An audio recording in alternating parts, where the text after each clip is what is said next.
이번 주제는 이제 무릎의 통증입니다. 무릎이 아파서 고통받는 사람들이 참 많죠. 근데 검사를 해서 여러 가지 원인을 얘기합니다. 또 이런저런 치료를 해봅니다. 물이 잡히면 물을 빼보기도 합니다. 그런데 자꾸 재발이 됩니다. 그것은 왜 그럴까요? 바로 원인 치료가 되지 않아서 그렇습니다. 증상만을 없애는 치료가 돼서 그렇습니다. 또한 본인이 섭생을 잘못해서 그렇습니다. 조금만 치료가 되고 조금만 통증이 없어지면 잘못된 생활 습관을 그대로 반복을 합니다. 그러니까 무릎의 통증이 잘 낫지 않는 겁니다. 원인으로는 주변 근육의 문제, 무릎 통증의 원인으로는 주변 근육의 문제 또는 인대의 문제, 연골의 문제 등 여러 가지 원인에 의해서 무릎의 통증이 나타날 수가 있습니다. 인대가 끊어졌든가 연골판이 완전히 파열됐든가 하면 일부 수술적인 치료가 필요한 경우도 있습니다. 그러나 대부분 주사치료, 물리치료 혹은 진통제를 먹거나 하는데 잘 낫지 않거나 자주 재발하는 것은 근본 치료가 되지 않거나 본인이 섭생을 잘못해서 자꾸 무릎의 통증이 재발되는 경우가 많이 있습니다. 무릎의 통증에 대한 한의학적 이론과 한의학으로 어떻게 근본 치료가 되는지에 대해서 알아보겠습니다. 무릎의 통증의 한의학적 원인으로는 지금 여기 5가지 정도를 예시했는데요. 요거는 아주 일부입니다. 이해를 돕기 위해서 일부만 했습니다. 더 많은 것은 시간상 어렵고요. 습열이라는 것이 있습니다. 습열에 의해서 무릎의 통증이 나타나는데요. 이게 뭐냐면 습기와 열도입니다. 말하자면 압력밥솥에 물을 넣고 끓이면 습한 기운이 아주 세지고 열도가 높아집니다. 한여름에 찌는 듯한 더위에 습기가 많은 이런 몸의 상태를 습열의 상태, 습열에 손상되기 쉬운 상태라고 합니다. 이 습열에 의해서 무릎의 통증이 나타나는 경우가 꽤 많습니다. 이것은 뚱뚱한 사람, 조금만 뭐하면 살이 잘 찌는 사람, 얼굴이 푸석푸석하면서 얼굴이 넓적하고 얼굴이 잘 붓는 사람, 몸이 무거운 사람, 날씨가 흐리거나 비 올라오고 그러면 무릎의 통증이 더 심해지는 경우가 바로 습열에 해당되는 경우입니다. 습열에 의해서 무릎의 통증이 온 경우에 해당됩니다. 이럴 때는 당기 점통탕이라는 약을 가감해서 투여합니다. 당기 점통탕은 이렇게 습열을 없애서 무릎의 통증을 없애주는 것인데 이 습열이 생기면 온도 환경이 좋아지기 때문에 어떤 균에 좋아지는 거예요. 좋아지기 때문에 여기저기가 가려운 증상이 나타날 수가 있습니다. 무릎의 통증만 아니라 피부에 가려움증이 동반되는 경우에 바로 감히 당기 점통탕을 투여하면 무릎의 통증도 좋아지고 피부 가려움증도 좋아질 수가 있고 날씨가 흐리거나 이러면 몸이 안 좋은 현상도 좋아지고 붓거나 몸이 무거운 현상도 좋아질 수가 있습니다. 그 다음에 청열사수탕 가감방이 있는데 이것도 유사합니다만 이거는 피부 가려움증이 나타나는 경우가 흔하지는 않습니다. 또 무릎의 통증의 한의학적 원인이 기혈이 부족해서 나타나는 경우가 있습니다. 기혈이 부족하다.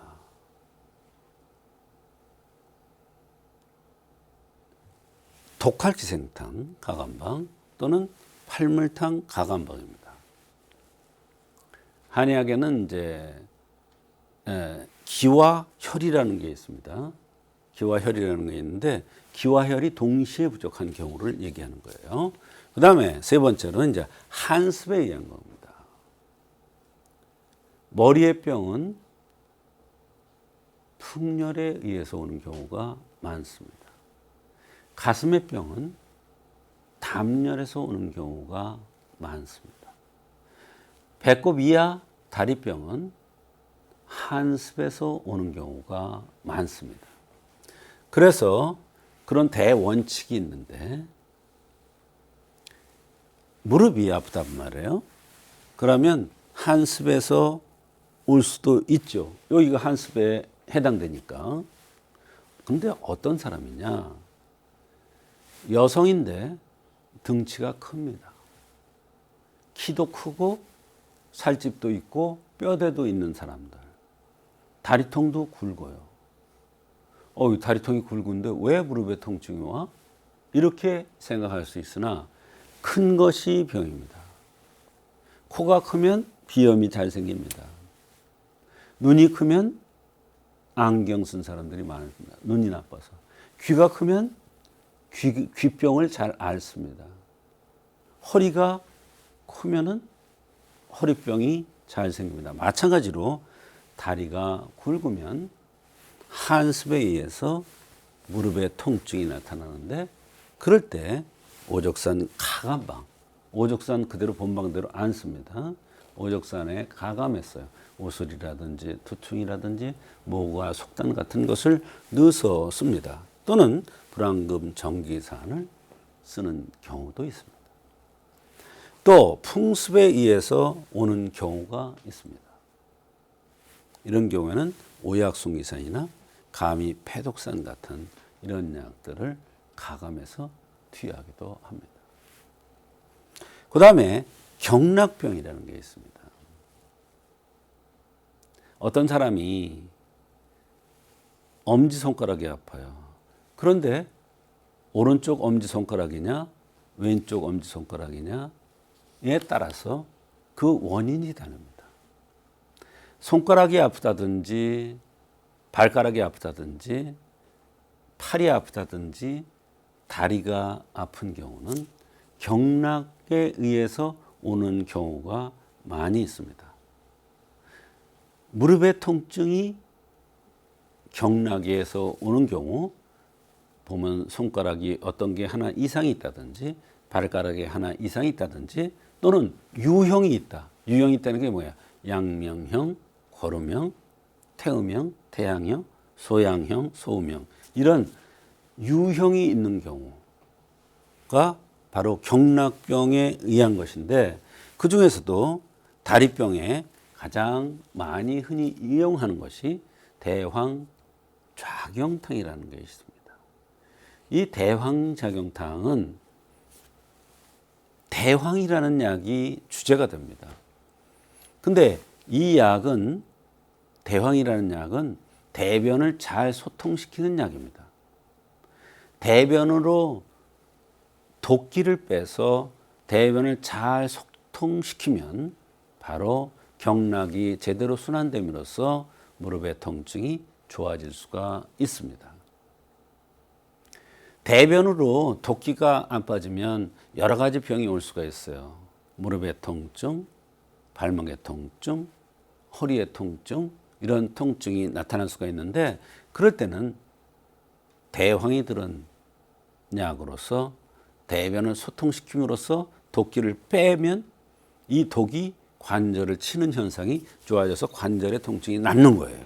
그때 대표적인 약이 대황작용탕을 가감해서 쓰는 겁니다. 그 다음에 반하작용탕이라는 게 있는데 이것은 무릎의 통증이 오더라도 측면에 무릎의 통증이 오는 게 특징입니다.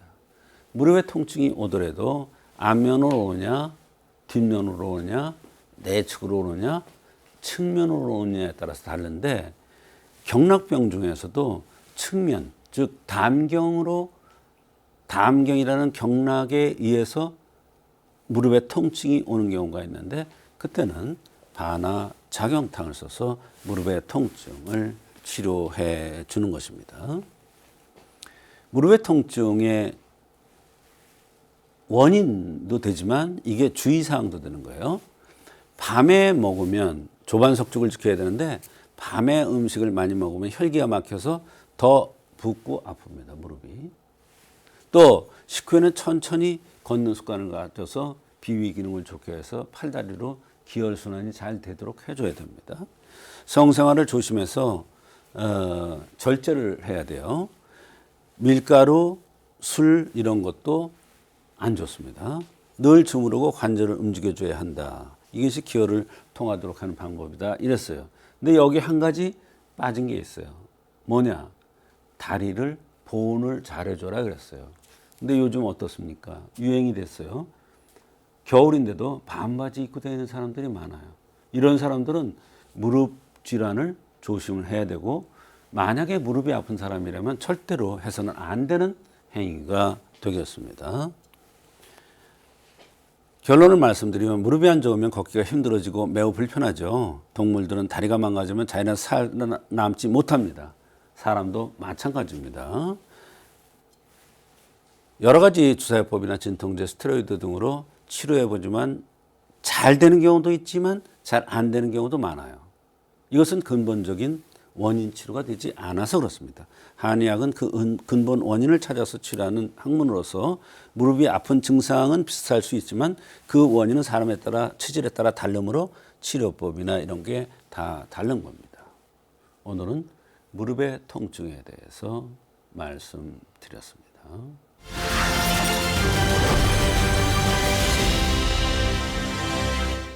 여러분 안녕하십니까? 조성태 박사의 생긴대로 건강법 오승진입니다.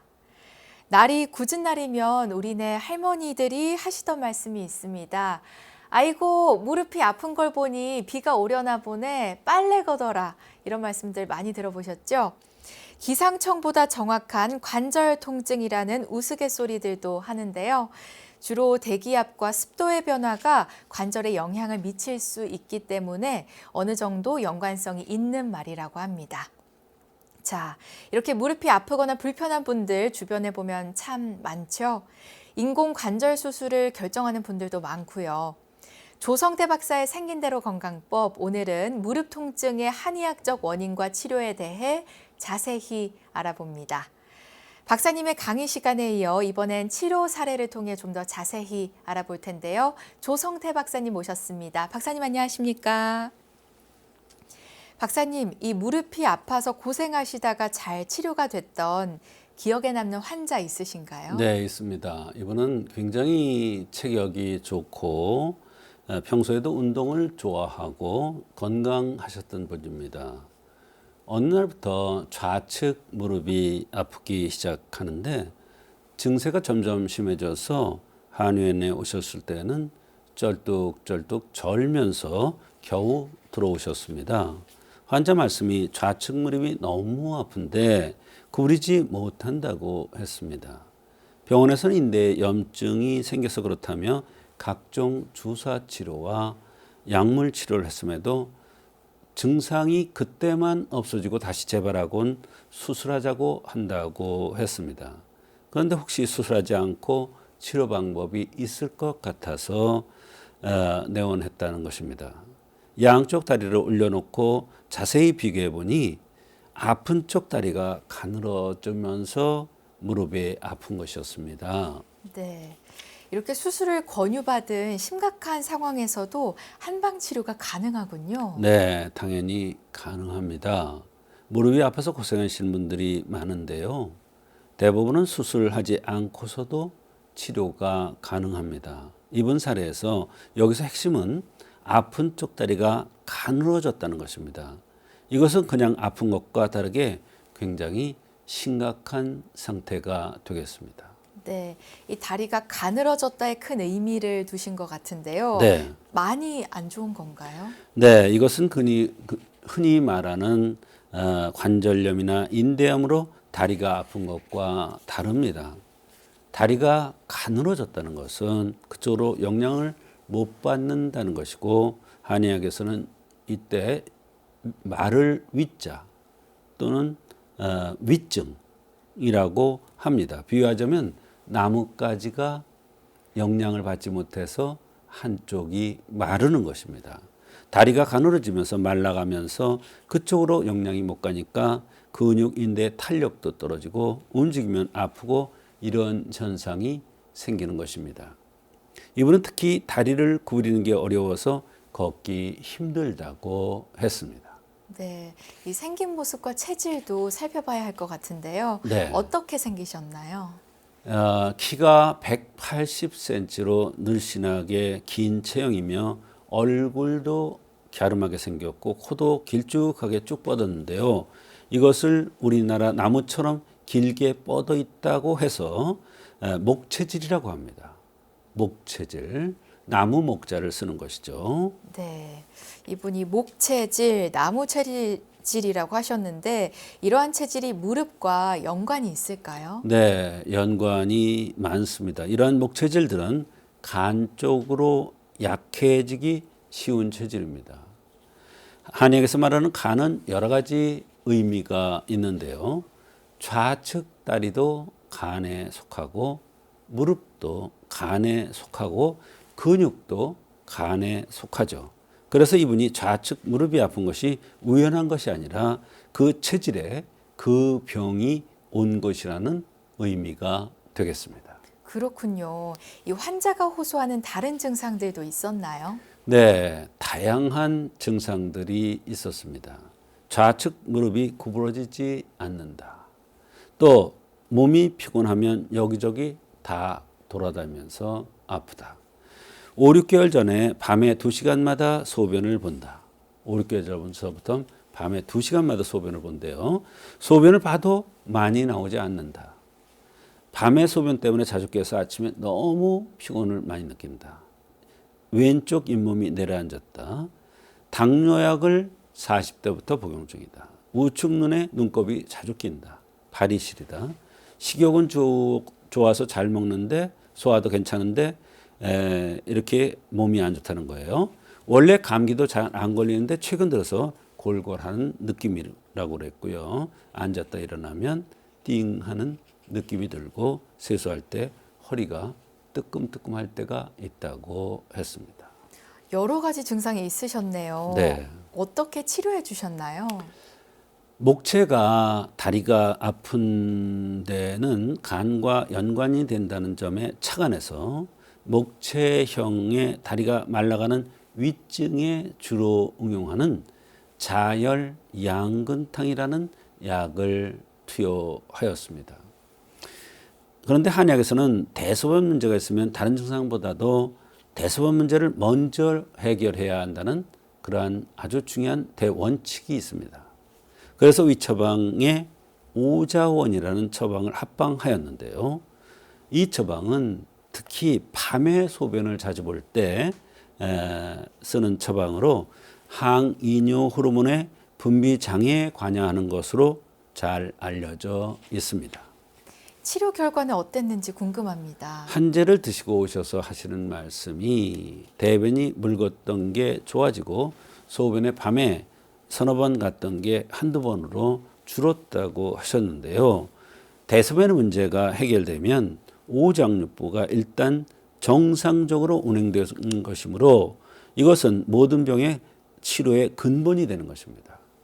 병이 좋아질 수 있다는 것을 암시하는 반응이기도 합니다.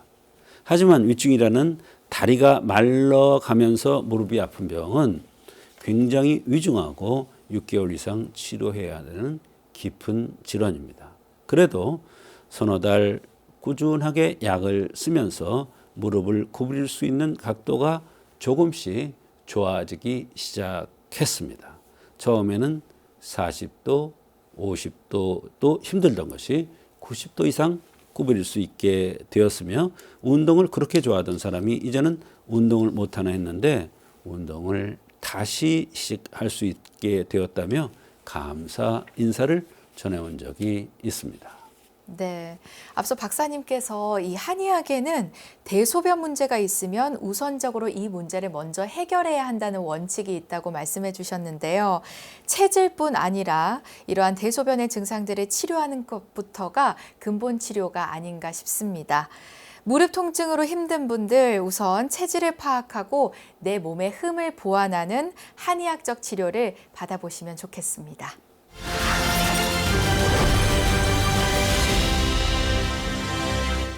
이번 순서는 조성태 박사의 백세 건강 한방톡톡 시간입니다. 여러분의 팔팔한 백세 건강을 위해서 조성태 박사님만의 특별한 한방 비법도 전해드리고요. 생긴 대로 건강법 가족분들의 건강 고민도 명쾌하게 해결해드리고 있습니다. 자, 오늘 건강 고민은 경기도 성남에서 이용무 님이 주신 사연입니다. 이용무 님은 어떤 고민이 있으신지 함께 만나보시죠.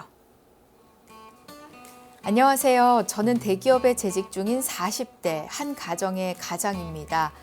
저는 일이 많고 스트레스를 받고 피곤할 때면 좌측 얼굴이 가끔씩 저리면서 약간 먹먹하기도 하고 풀 같은 걸 바른 것처럼 뻣뻣한 느낌이 들기도 하는데 이 증상으로 병원에 가서 근육 신경 검사를 받아봤지만 별다른 이상은 없다고 합니다.